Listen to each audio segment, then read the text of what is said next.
Entonces, pues, resumiendo, la encuesta falla en el mundo moderno porque la población que estudia hoy es susceptible de modificarse en cuestión de días o de horas. Esa es la razón fundamental por la que falla.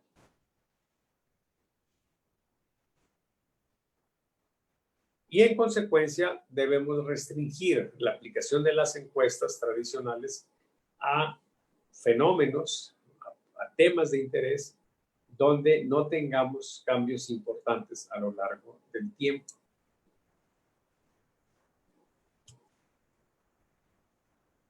¿Como cuáles? Por ejemplo, bueno, pues hábitos, ¿sí? Características socioeconómicas, esas no se mueven de manera muy brusca.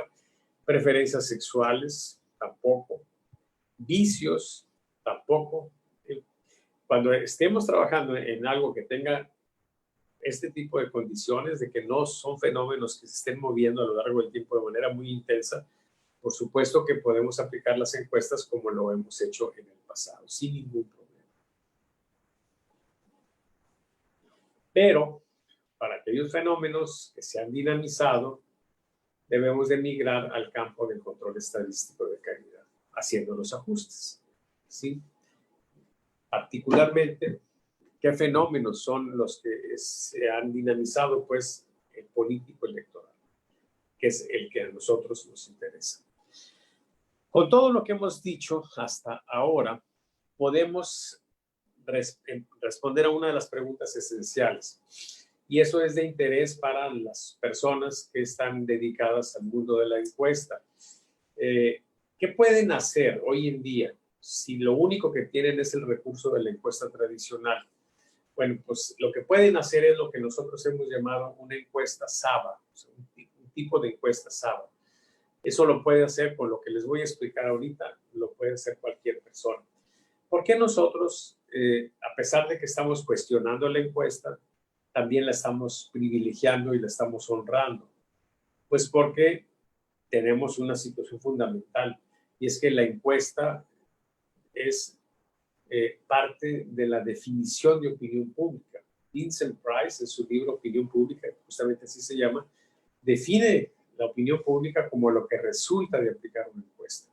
Entonces, a la hora de ajustar, nosotros tuvimos que entender, pues, que la encuesta teníamos que tenerla como punto de referencia, ¿sí?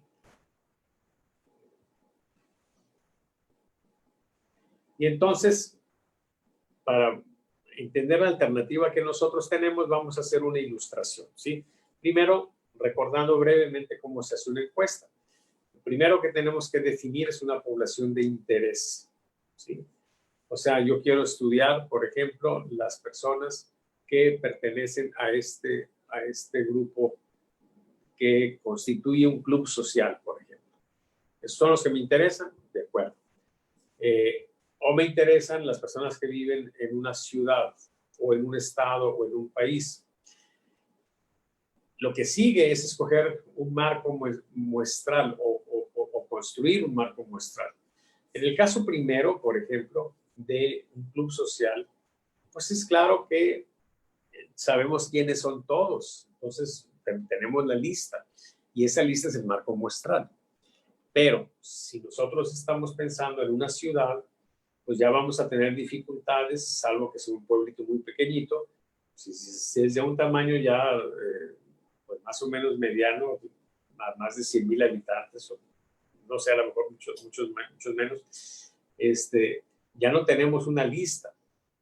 Hay, sin embargo, algunos listados que pueden servir, como por ejemplo el catastro, si es que podemos disponer, la lista de la gente que está ahí, pero no serían personas, serían familias. O podríamos nosotros pensar en los teléfonos, ¿sí? Y los directorios telefónicos, usarlos como marco muestral. O bien podemos nosotros agarrar el mapa de la ciudad y ver las manzanas y contabilizarlas, y entonces estaríamos teniendo un marco muestral ya no de personas, pero de grupos de personas. Y entonces podemos utilizar distintos tipos de muestreos para obtener la muestra, dependiendo de cómo es el marco muestral. Pero Es muy importante el marco muestral porque sin él no tenemos forma de operar. O sea, no tenemos forma de operar en una condición fundamental que es la de aleatorizar. Una muestra siempre la vamos a poder tomar. Nos vamos a la calle, entrevistamos a la gente que nos encontramos, nos vamos a los centros comerciales, a los lugares públicos, y eso va a ser una muestra. Siempre va a ser una muestra, pero no serán muestras aleatorias. Y si no son muestras aleatorias, lo que obtengamos ahí no va a ser representativo de la población que nos interesa. Entonces, por eso es importante el marco muestral, porque es lo que nos permite que la muestra sea auténticamente aleatoria.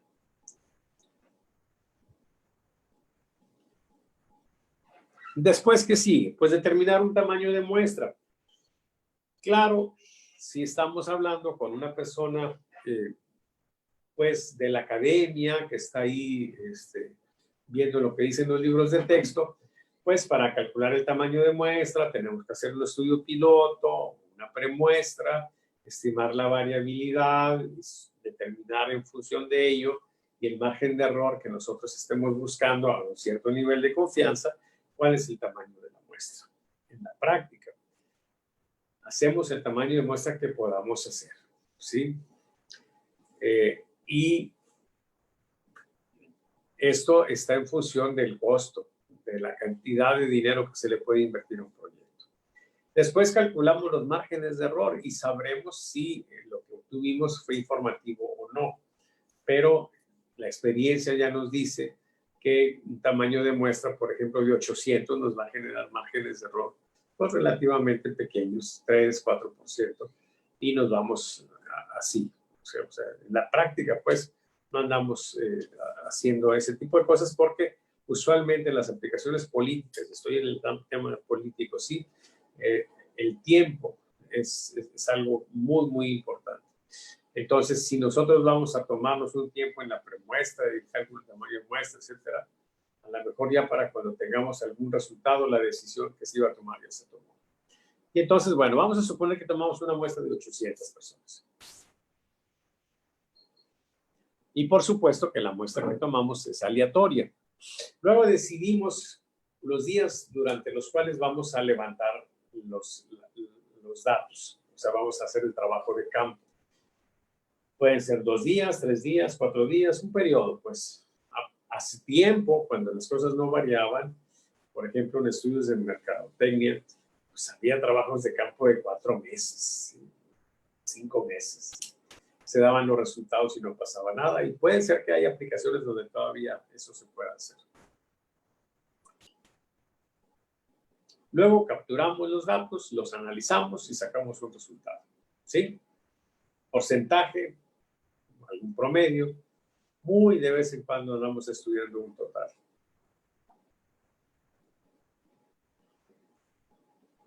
Entonces, pues, si durante el día o los días que estuvimos haciendo el trabajo de campo hubo cambios, nosotros no tenemos forma de saberlo. Simplemente nos fuimos, medimos o tomamos las mediciones o los valores durante esos días del trabajo de campo, los reunimos todos, los analizamos y tenemos un dato. No tenemos más información adicional.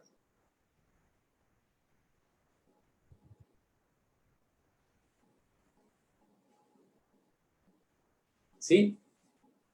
Entonces, vamos a suponer, pues, que el problema en el que estamos colocados es de un gobernante que trae más o menos una aprobación de 50%, ¿sí?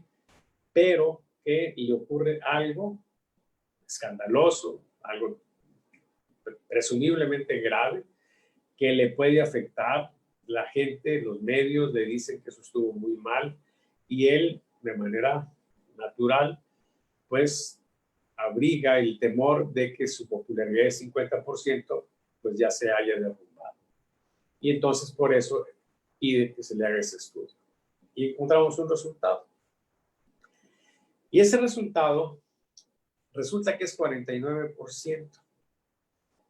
Y a él se le hace sospechoso y a sus asesores también, pues que sea 49 porque es presumiblemente el problema que enfrenta, pues debió de originarle un mayor desgaste.